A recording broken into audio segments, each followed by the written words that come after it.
Alright, and welcome to episode 5 of Loops in Java and of Coffee and Code. So what we'll do is we'll quickly create a new class called Loop Example.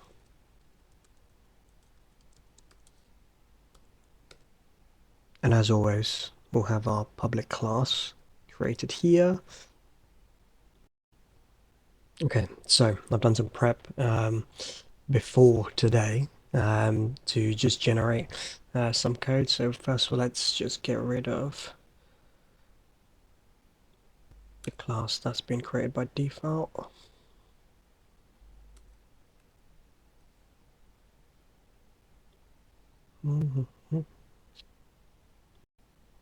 Alright, so the boilerplate is now gone, and we'll start with looking at while loops. So first you need to understand what while a loop might do. So as you can see here, let's just walk out with this example, right? So we've got a variable here called count, and it's initialized as 1.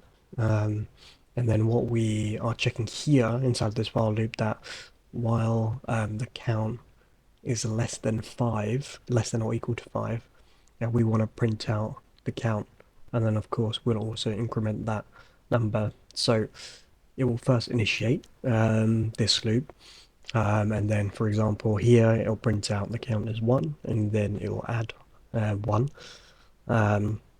to the count. So make it 2, and then it'll keep going again and again and again until it reaches 5. And then it'll increment it to 6, and then it will stop because it would have failed. It would not be less than 5 anymore. So that is how you would use a while loop. You also have do while loops as well. We'll probably cover that in a different episode. But we can also look at for loops as well. So for loops are really good if you want to iterate through an array or a list of items. So here, for example, how you'd conduct a for loop is you'd initiate a first variable. So it could be that you want to iterate through a list while checking the length of that list.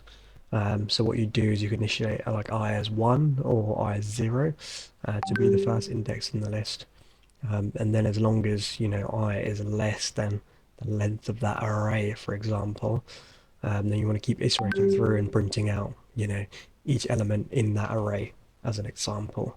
But here's kind of the same thing that we're doing in the while loop. We'll still be looking to iterate on each iteration, and then we'll also be printing out, what iteration number it is, but it'll be for, based on this variable that you define, and also what your condition is, like what I needs to be less than. So I hope that makes sense, and using these in more complex scenarios will be beneficial to get practicing, and hopefully